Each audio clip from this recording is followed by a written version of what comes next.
নমস্কার, আমি অনুপম। আজকের অনুপম লাইভ অনুষ্ঠানে আপনাদের সবাইকে স্বাগত জানাচ্ছি। নির্বাচন কমিশন যেভাবে ভোটার তালিকা সংশোধন করবার কাজে নেমেছে তা নিয়ে বিস্তর বিতর্ক শুরু হয়েছে। বলা হচ্ছে যে আসলে নির্বাচন কমিশন ঘুরপথে এনআরসি করছে এবং এটা কেন্দ্রীয় সরকারের ইচ্ছে অনুযায়ী করছেন। বিহারে ইতিমধ্যেই গোটা বিষয়টা নিয়ে বিতর্ক দানা বেঁধেছে। অনেকেই বলছেন যে বিহারে আসলে এবার ভোট বন্দি করতে চাইছে কমিশন, এরপরে বাংলায় হবে, সর্বত্রই হবে। গোটা বিষয়টা নিয়ে ইতিমধ্যেই সুপ্রিম কোর্টে একটা মামলা চলছে। প্রাথমিক পর্যবেক্ষণে সুপ্রিম কোর্ট কিন্তু জানিয়েছে যে এতদিন পর্যন্ত যে নথিগুলো বা যে সমস্ত নথি দেখে নির্বাচন কমিশন নির্ধারণ করতেন কে ভোট দেওয়ার উপযুক্ত আর কে নয়, এখন নিজেই সেটাকে অস্বীকার করছে কেন, তার একটা ব্যাখ্যা দিয়েছে। যদিও আগামী সময়ে সুপ্রিম কোর্ট এ বিষয়ে আরও ব্যাখ্যা চেয়েছে, ব্যাখ্যা চলতে থাকবে। এবং কেন নির্দিষ্ট সময়ের মধ্যে এটা শেষ করতে হবে, কেন ভোটের আগে আগে এই প্রক্রিয়াটা, সেটা নিয়েও ইতিমধ্যেই সুপ্রিম কোর্ট প্রশ্ন তুলেছে। কিন্তু আমাদের যেটা বক্তব্য যে নির্বাচন কমিশন সত্যি কি জাল ভোট, জাল ভোটার এটা ধরতে চাইছে, নাকি আসলে নির্বাচন কমিশন একটা নির্দিষ্ট লক্ষ্যে পরিচালিত হচ্ছে।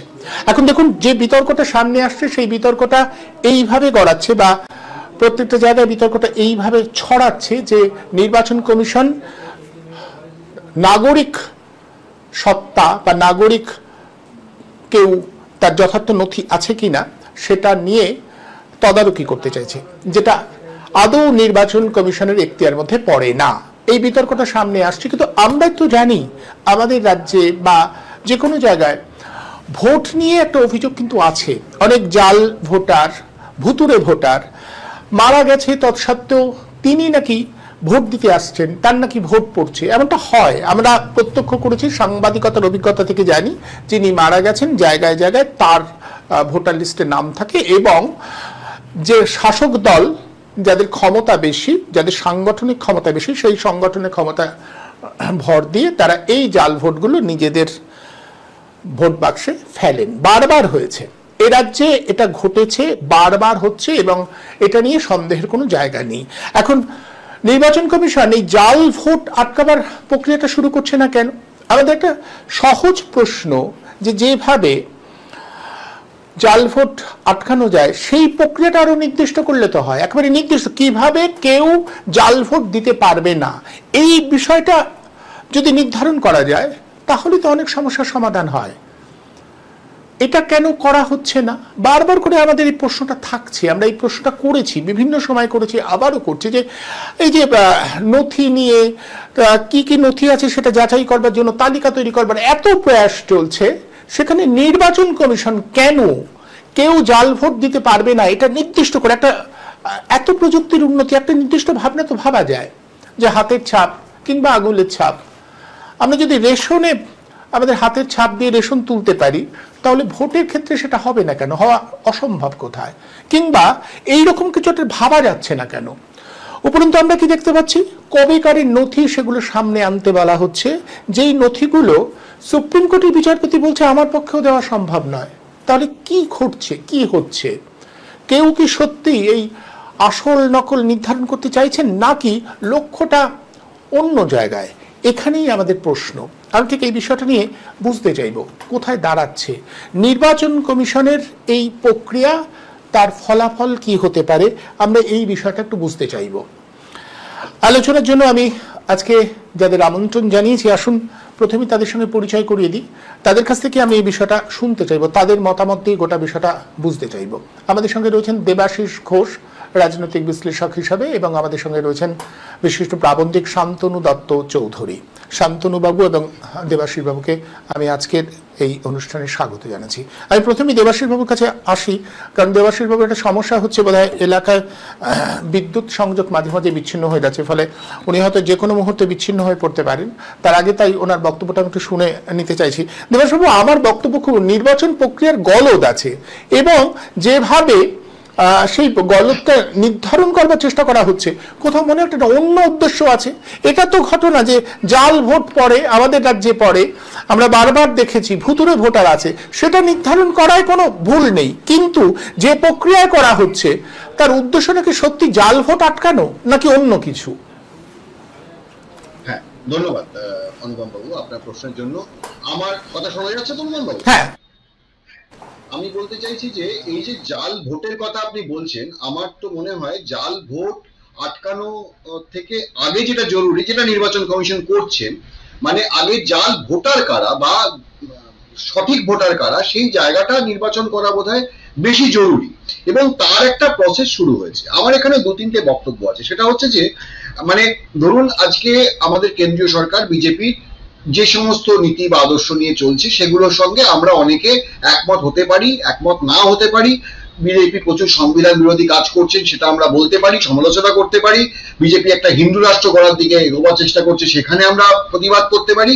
কিন্তু সব কাজ যে বিজেপি ভুল করছে বা করছে একদম ঠিক করছে না, এটা কিন্তু সবসময় বলার কথা নয়। মানে আমরা গণতন্ত্রে গঠনতান্ত্রিক সমালোচনা বলে একটা বস্তু আছে, সেই গঠনতান্ত্রিক সমালোচনা করা বোধ উচিত। কিন্তু যেটা হচ্ছে সেটা হচ্ছে যেহেতু আজকের দিনে আপনি দেখবেন আমাদের রাজনীতিটা আদর্শহীন রাজনীতি হয়ে গেছে, তার ফলে কি করছে যারা সরকারে আছে বা বিরোধীরা রয়েছে তারা কিন্তু ওই ইস্যু ভিত্তিক একটা বিরোধিতা করার চেষ্টা করছে এবং রাজনীতির জন্যই রাজনীতিটাকে বিরোধিতা করার চেষ্টা করছে। আমার বক্তব্য হচ্ছে যে সরকার 5টা বাজে কাজ করতে পারে কিন্তু একটা তো ভালো কাজ করতে পারে, সেই ভালো কাজকে তোমাকে সমর্থন করতে হবে।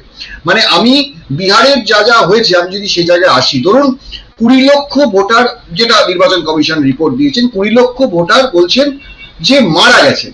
তো তাদের যদি ভোটার কার্ডটা বানচাল হয় বা সেটাকে যদি বাতিল করা হয়, এটাকে সাপোর্ট করার কি আছে? এটা তো খুব ভালো দিক যে এটা তো 20 লক্ষ ভোটার এখন নেই, তাদের ভোটার কার্ড বাতিল হবে। ওনারা বলছেন 28 লক্ষ ভোটার মাইগ্রেট করে গেছেন। তো এই যে 28 লক্ষ ভোটার মাইগ্রেট করে গেছেন মানে তারা অন্য রাজ্যে বা অন্য জায়গায় গিয়ে ভোট দিচ্ছেন, তাহলে এখান থেকে অন্তত 28 লক্ষকে সরাতে হবে, নইলে তো কতগুলো ভোট হয়ে যাচ্ছে। ওনারা বলছেন 7 লক্ষ ভোটারের নাম 3 বা 4 জায়গায় আছে। তাহলে এগুলো তো কোন বিরোধী, যারা বিরোধিতা করছেন তাদের কাছে আমার প্রশ্ন, এটাতে বিরোধিতা করার কি আছে? এগুলো তো সঠিক জায়গা। এবার রাজনীতিটা কোথায় আপনি বুঝুন, সেটা হচ্ছে আজকে পশ্চিমবঙ্গের বুকে অ্যাটলিস্ট আপনি দেখবেন যে তৃণমূল কংগ্রেস তারা আজকে হয়তো বাঙালি আবেগে শান দিচ্ছে, কিন্তু এই যে বাঙালি আবেগে শান দিচ্ছে, তৃণমূল কংগ্রেসের সময় বাঙালিরা যেভাবে লুণ্ঠিত ধর্ষিত হয়েছে সেরকম বোধহয় পশ্চিমবঙ্গে স্বাধীনতার পরে আর কোন সরকারের আমলে এটা হয়নি। অতএব বাঙালিদের নতুন করে হারাবার আর কিছু নেই, সেটা তৃণমূল কংগ্রেসকে প্রথম বুঝতে হবে। তৃণমূল কংগ্রেস যেভাবে দুর্নীতি আর দুর্বায়ত্তনের একটা লিমিট সেট করেছে, সেটাতে সেই জায়গায় দাঁড়িয়ে তাদের কাছে আমার মনে হয়েছে এই যে বাঙালি আবেগ, এটা 26-এ ভোটের আগে হঠাৎ করে একটা পড়ে পাওয়া 14 আনার মতো হয়ে গেছে, এটাকে তারা হাতিয়ার করতে চাইছে যাতে এই দুর্নীতি দুর্বায়ত্ত থেকে মুক্ত সরিয়ে নেওয়া যায়। এর বাইরে এর পিছনে আর কোনো যুক্তি তর্ক আমি অ্যাটলিস্ট খুঁজে পাচ্ছি না বলে আমার মনে হচ্ছে। তাই আমি বারবার বলছি যে এটা এই যে ইলেকশন কমিশন সেটা করছেন, সেটা রাজনৈতিক উদ্দেশ্য প্রণোদিত কিনা, সেটা কতটা প্রভাবিত, সেই প্রশ্নগুলো আমরা নিশ্চয়ই করতে পারি, কিন্তু যে প্রসেসটাকে আমাদেরকে আগে দেখতে হবে যে প্রসেসটা কোন জায়গায় যাচ্ছে এবং এই প্রসেসটাকে বোধহয় সাপোর্ট করা উচিত। দেখুন অনেক কিছু তো রাজনৈতিক উদ্দেশ্য প্রণোদিত হয়, আমরা দেখেছি। সিবিআইডির যদি আমি কথা বলি, সিবিআইডি এক স্বশাসিত সংস্থা, কিন্তু তা সত্ত্বেও আজকে কত সাল হয়ে গেল, 2006-7 সাল থেকে সারদা থেকে শুরু করে আজকের পার্থ, আজকের অনুব্রত, আজকের আপনার জ্যোতিপ্রিয় মল্লিক, কারোই শাহজাহান, কারোই তো কোনো কিছু সমাধান হলো না। তারপরে সিবিআইডি কি এতটাই অপরাধ না, নাকি এতটাই অযোগ্য? না, কখনোই নয়। তারা সমাজের যারা যোগ্য লোক তারা সেই জায়গায় রয়েছে, কিন্তু তারা হয়তো কোনো জায়গায় কন্ট্রোল হচ্ছে, তার ফলে এইগুলোর কোনো সমাধান হচ্ছে না। এবার ইলেকশন কমিশনকে তো দেখতে হবে যে এই যে জিনিসগুলো করছে এর পিছনে কি এগুলোর উদ্দেশ্য এনআরসি লাগু করে দেওয়া, সিএ কে আগিয়ে নিয়ে দেওয়া, নাকি সত্যি সঠিক ভোটারদের একটা লিস্ট তৈরি করা? যদি সেটা হয় তাতে কিন্তু অসুবিধা হওয়ার কারণ নেই বলে আমার মনে হচ্ছে, এবং সেটা আমাদের সকলের জন্য ভালো। সন্দীপ, আপনি শুনলেন যে আসলে এটা নিয়ে তো বিতর্ক করবার কিছু নেই। সত্যি তো যদি সঠিক উপায় যারা যারা মারা গেছে তাদের চিহ্নিত করা হয়, তাহলে আপত্তি নেই। কিন্তু প্রশ্নটা হচ্ছে এই যে রোহিঙ্গা, এই যে সমস্যা বেঁধে দেওয়া, এগুলো নিয়ে সত্যিই কি নির্বাচন কমিশনের যে আচরণ সেটা নিয়ে কিন্তু যথেষ্ট সন্দেহ প্রকাশ করেছে সুপ্রিম কোর্টের বিচারপতিরাও। তারা বলেছেন এত কম সময়ের মধ্যে এত বড় কাজ আপনারা করছেন কেন? দ্বিতীয়ত, যে তথ্য বা যে নথি আপনারা চাইছেন সেটা আপনাদের এখতিয়ারের মধ্যে আছে কিনা? আপনি শুনলেন যে একটা প্রসঙ্গ তুলেছেন দেবাশিস বাবু, যে আসলে তো নির্বাচন প্রক্রিয়াটাকে সুষ্ঠু করবার জন্য, কালিমা মুক্ত করবার জন্য এই প্রক্রিয়াটা দরকার আছে, কিন্তু সেটা কিভাবে হবে? দেখুন, ব্যাপারটা হচ্ছে যে ইলেকশন কমিশনার জ্ঞানেশ কুমার তিনি যা বলেছেন সেই কথাগুলোই দেবাশিস বাবু বললেন। তো কথাটা হচ্ছে যে জ্ঞানেশ কুমার যেটা বলেছেন সেটা হচ্ছে যারা অলরেডি মারা গেছেন অথচ ভোটার লিস্টের নাম আছে তাদের বাদ দেওয়া তো ঠিক কাজ, কোনো সন্দেহ নেই। প্রত্যেক বছর জানুয়ারি মাসে 3 মাসের জন্য ইলেকটোরাল রোল রিভিশন হয়, সব রাজ্যে হয়, বিহারেও হয়েছে এবছর জানুয়ারি, ফেব্রুয়ারি, মার্চ 3 মাস। এই সময় যারা মৃত বলে চিহ্নিত হয়েছিল, তারপরে আরো হঠাৎ 21 লক্ষ লোক মৃত বলে চিহ্নিত হয়ে গেল। এই জায়গাটা একটু সন্দেহজনক। 21 লক্ষ লোক এবং এই 1 মাসের ভেতর, 1 মাস ধরে যাদেরকে নিয়োগ করেছে তারা নাকি চিহ্নিত করেছেন 21 লক্ষ লোক মৃত। এগুলো 1 নম্বর। জ্ঞানেশ কুমার বলেছেন যে যারা বিদেশি তাদের নাম বাদ দেওয়া কি অন্যায়? বিদেশি বলতে কাদের বোঝাতে চাইছে? বিদেশি, বিহারে বিদেশি মানে অনুপ্রবেশকারী কারা? সম্ভবতই এখন একটা খুব পপুলার টার্ম হচ্ছে রোহিঙ্গা। হ্যাঁ, রোহিঙ্গারা সব ঢুকে পড়েছে। বাংলাদেশি মুসলমান রোহিঙ্গা, এখন বাংলাদেশি মুসলমানটা কম বলা হয়, রোহিঙ্গাটা বেশি বলা হয়। কত কোটি কোটি রোহিঙ্গা পৃথিবীতে আছে, একটু এদের কথা শুনলে তো মনে হয় যে কোটি কোটি রোহিঙ্গা আছে পৃথিবীতে।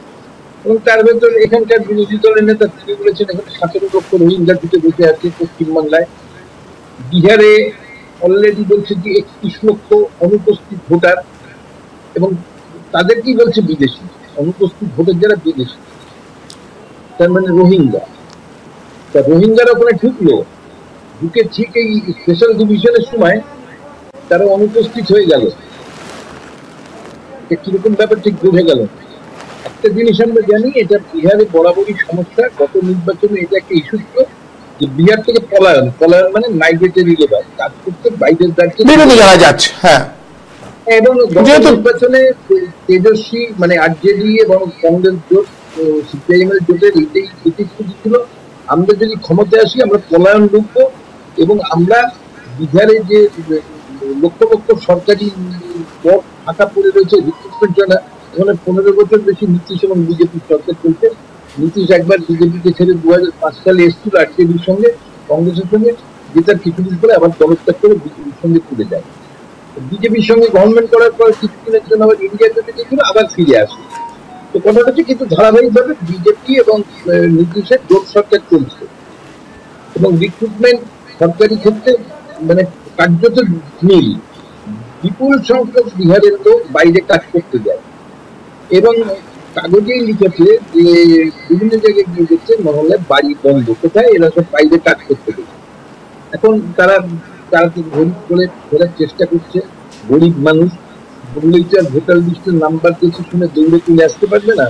অনেকে আসছে, অনেকে আসতে পারছে না। এখন দেখা যাক ফাইনাল ভোটার লিস্ট করে নিতে কি হবে। কিন্তু 2024 সালে যদি 8 কোটি লোকের নাম ভোটার লিস্টে থাকে, তার 10% বাড়ছিলেন যে 60 লক্ষ। 60 লক্ষ মানে প্রায়, এবং বলছে 1 লাখ যখন বেরোবে এটা প্রায় 10% এসে দাঁড়াবে। এত সংখ্যক বিদেশি বিহারে ঢুকে বসে আছে বাংলাদেশি এবং রোহিঙ্গা, এটা কি বিশ্বাস করবো? পশ্চিমবাংলায় বিরোধী দলের নেতা বলেন 17 লক্ষ রোহিঙ্গা আছে। একটা আলোচনা সভাতে একটা চ্যানেলে কেন্দ্রের শাসক দলের যিনি প্রতিনিধি তাকে রোহিঙ্গা কারা জিজ্ঞেস করতে, তিনি কোনো উত্তর দিতে পারলেন না। রোহিঙ্গা কারা সে সম্পর্কে কোনো সুস্পষ্ট ধারণা নেই। এটা একটা পপুলার টার্মে পরিণত হয়েছে। এখন কথাটা হচ্ছে যে রোহিঙ্গা, এত রোহিঙ্গাকে পৃথিবীতে আছে কেউ জানে। রাষ্ট্রপুঞ্জের তো এই সম্পর্কে রিপোর্ট আছে, এগুলো কেউ দেখবে না, এই সমস্ত বলেছিল। তখন বিহারেও রোহিঙ্গা। আর এই জনসংখ্যা 1872 সাল থেকে 10 বছর অন্তর ব্রিটিশরা সেন্সাস করেছে, জনগণনা করেছে। স্বাধীনতার পর আমরা সেটা কন্টিনিউ করেছি। কত ঘটনা ঘটেছে। প্রথম বিশ্বযুদ্ধ হয়েছে, সেন্সাস বন্ধ করেনি ওরা। দ্বিতীয় বিশ্বযুদ্ধ হয়েছে, সেন্সাস বন্ধ হয়নি। দেশভাগ হয়েছে, আমরা সেন্সাস বন্ধ করিনি। প্রতি 10 বছর অন্তর সেন্সাস হয়েছে। ভারতের সেন্সাস রিপোর্ট সারা পৃথিবীর অর্থনৈতিক ছাত্রদের কাছে একটা অত্যন্ত আগ্রহের বিষয়। ভারতের জনসংখ্যার রিপোর্ট থেকে তারা অর্থনীতির অগ্রগতি, জনসংখ্যা বৃদ্ধির তথ্য, ডেমোগ্রাফি ইত্যাদি সম্পর্কে অর্থনৈতিক গবেষকরা গবেষণা করেন। এখানে 1921 সালে, এই 2021 সালে সেন্সাস হওয়ার কথা, আগে 2025 সাল প্রায় মাঝামাঝি হয়ে গেল, এখনো পর্যন্ত সেন্সাসটা হলো। সেন্সাসটি কোন দিক হচ্ছে? সেন্সাসটা করছেন না কেন? কখনো আসামে এনআরসিতে, তারপর দেখা গেল সেখানে এক এক জায়গায় এক এক রকম। এনআরসিতে দেখা গেল ওখানে প্রথমে 40 লক্ষ, পরে বললো না না না আবার করছি, পরে বললো 19 লক্ষ, তারা হচ্ছে বিদেশি। দেখা গেল তার মধ্যে 14 লক্ষ হিন্দু।